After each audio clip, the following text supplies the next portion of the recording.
Hello,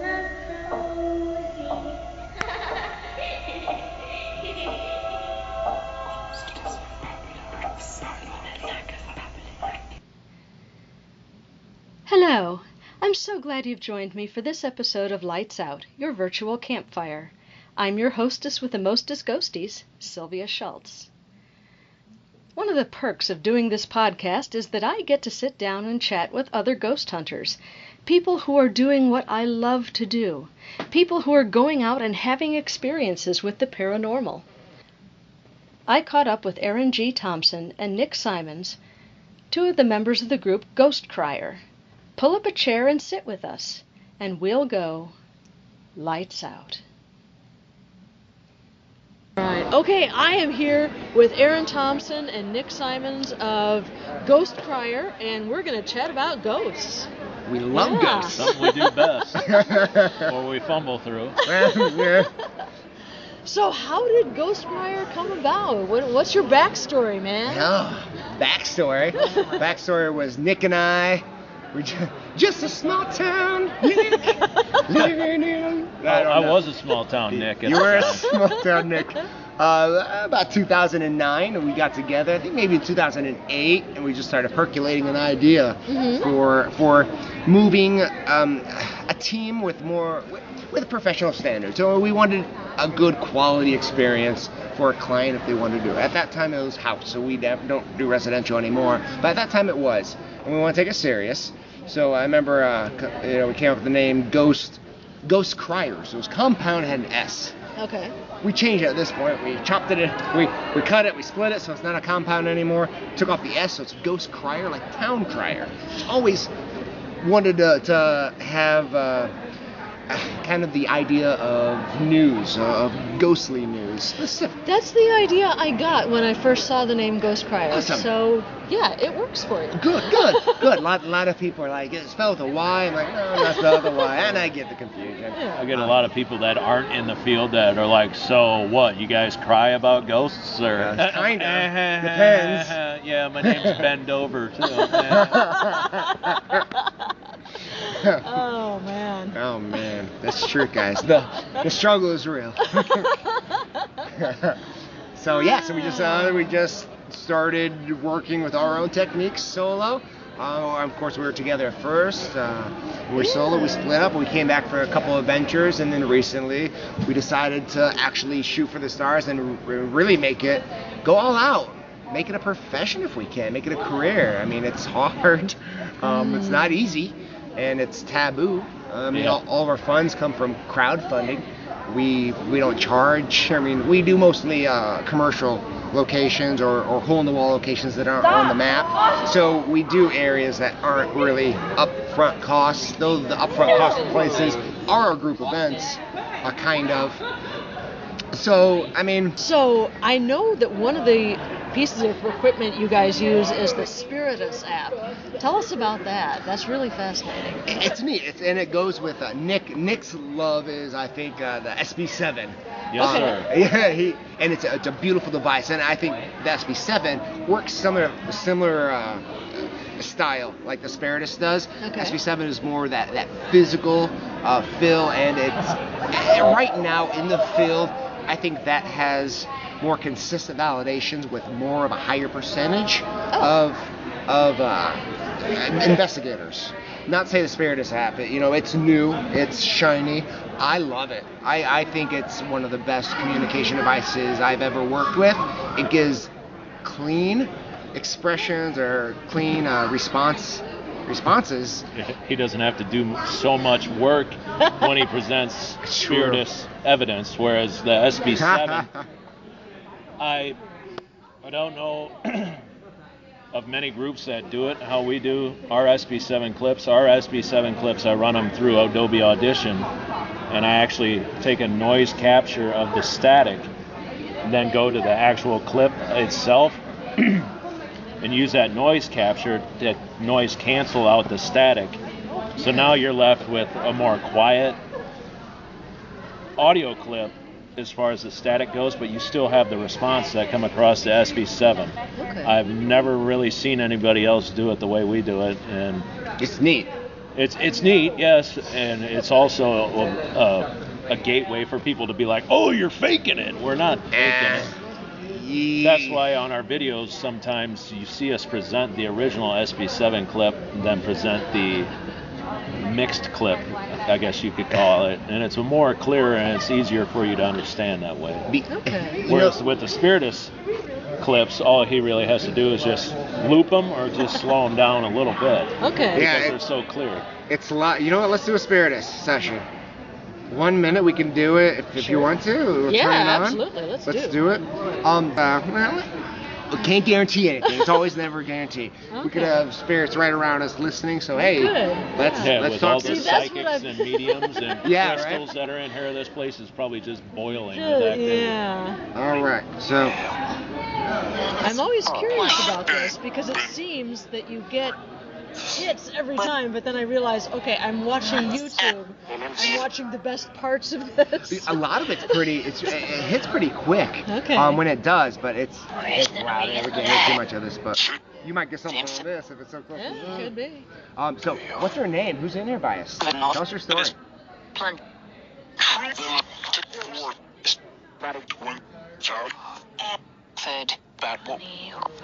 What do you guys want us to do?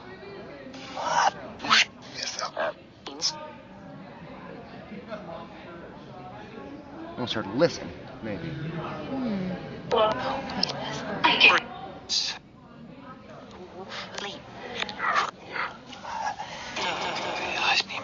How many of you guys are in here with us?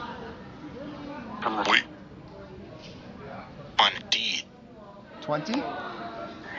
We're listening. Huh? Cool. Hey guys, can you tell me what's your favorite pizza? I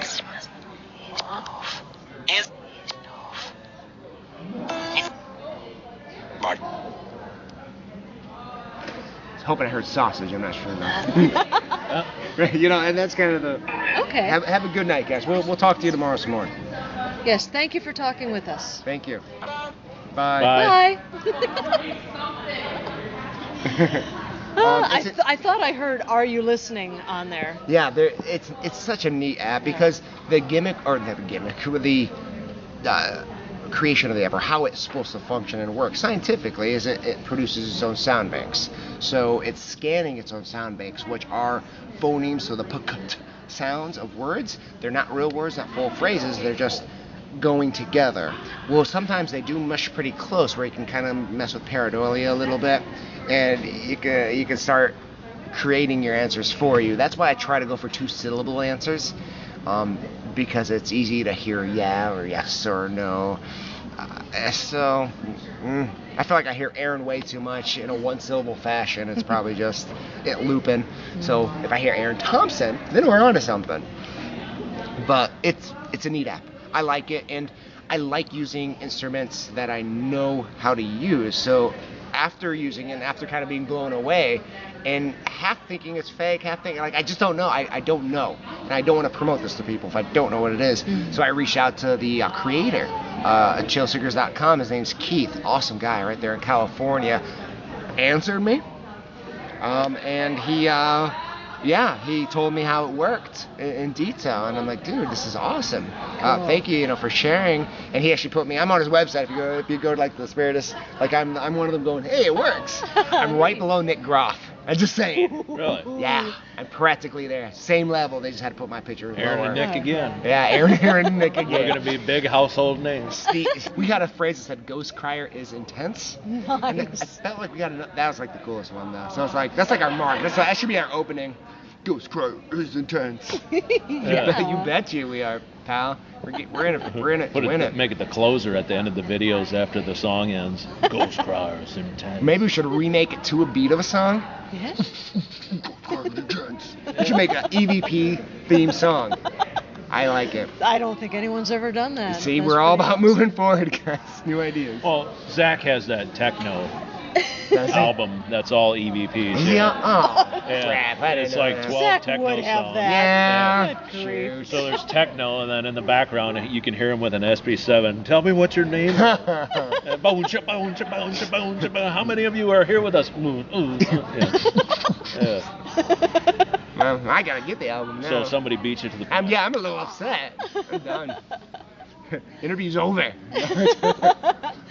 Now, Nick, you were saying something very interesting when we were talking before about going to a house that was reported to have demonic activity, and then you went to visit an exorcist in the Catholic Church, and then he blessed your equipment and he blessed the ghost hunters too. Now, tell us about that. It was we played him some EVPs, and he sprung into action, you could say. He proceeded to ask about who was there, and then proceeded to bless the equipment because the equipment was there. He said that having the EVPs on the computer could cause the computer to crash if they didn't want us to hear them.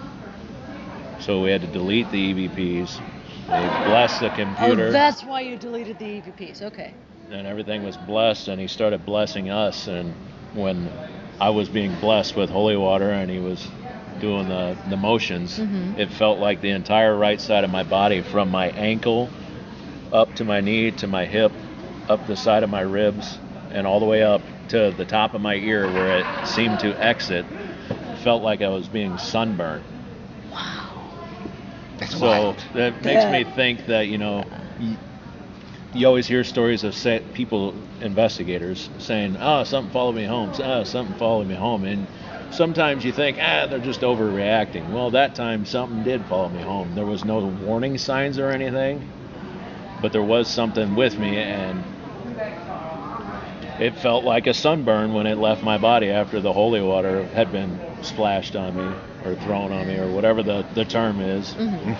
And from that day forward, I think paranormal investigating for me changed from a hobby to more of a serious, whoa crap, this is real. It's not, it's not like it is on TV.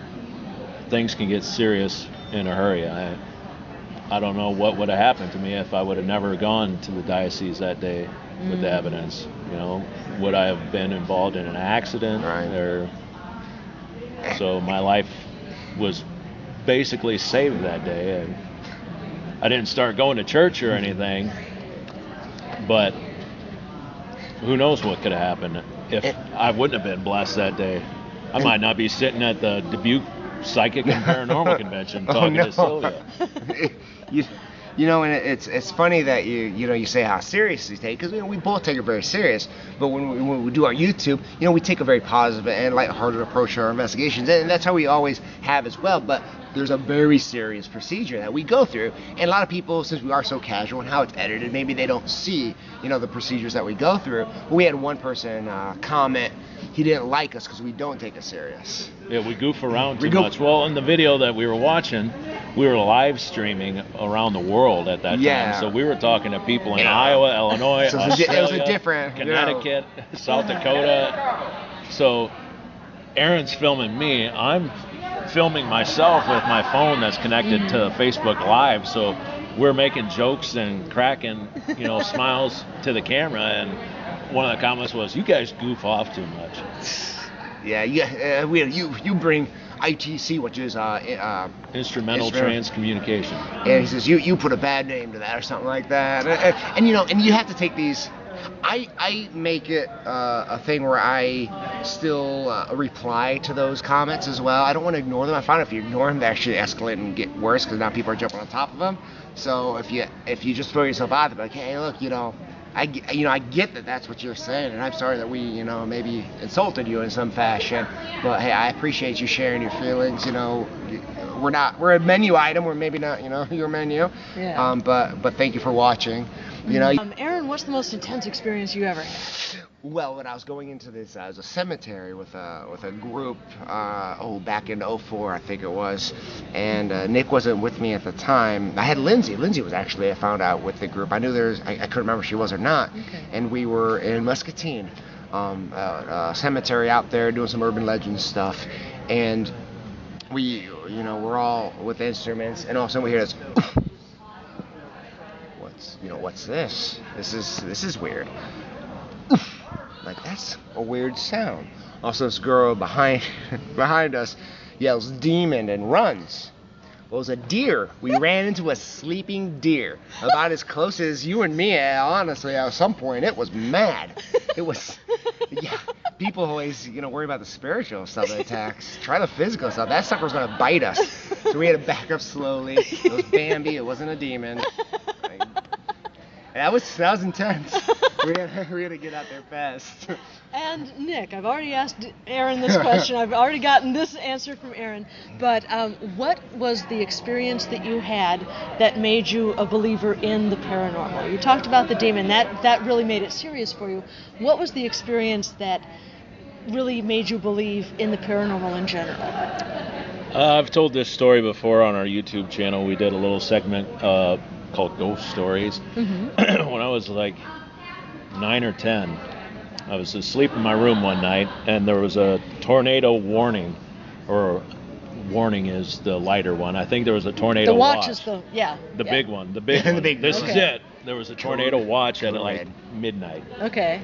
So I remember waking up to the wind whipping and blowing outside, and I walked over to the window to check out what was going on. At the time, I was in a second-story window that looked over the backyard. There was the backyard, then there was a gate, a fenced-in gate. So I walked over to the window, and I looked down at that gate. Standing next to that gate was a large, dark figure that its body was just like a cone, straight down, almost like it was wearing a trench coat that was buttoned up. Mm. It had red eyes and hair that was blowing in the wind. At the time, it's pouring rain. Its hair, the way its appearance looked, it looked like it was dry. I mean, its hair was flowing in the wind. Wet hair would be stuck to you. So I was standing there staring at this thing. It's looking up at me. You could actually, the way you can make out the outline of somebody looking up, you can tell that their head's like rock back. It's looking up at me. Thunder and lightning claps a couple times, and this thing blows away. And as it's blowing away, it looks like individual leaves that would like blow off of a pile of leaves.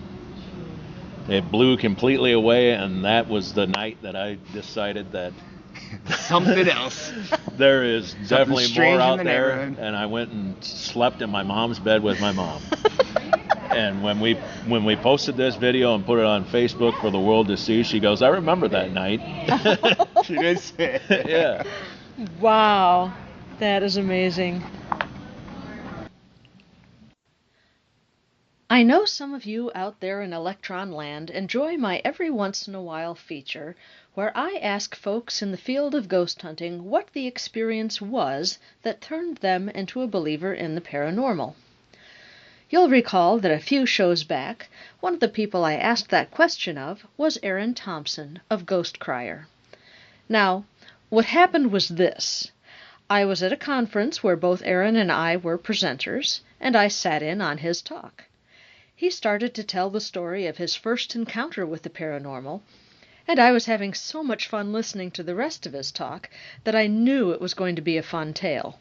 So I hit record on my phone, then came up to Aaron after his presentation and asked if I could share his story on Lights Out. He graciously agreed, and you can hear his story on episode 31, Believer 2, if you haven't already done so. But Aaron was just throwing an anecdote into another talk. It wasn't as though that was the focus of his story.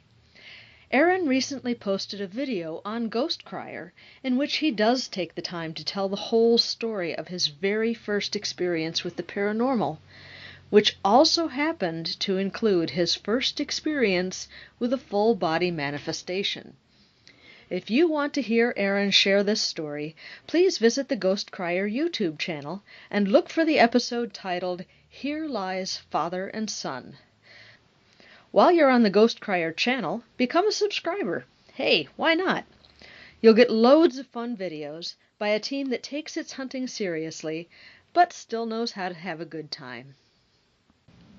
Aaron and Nick are so much fun to hang out with, and they are passionate about the investigating they do. And yes, they are intending to take Ghost Crier to an even more professional level.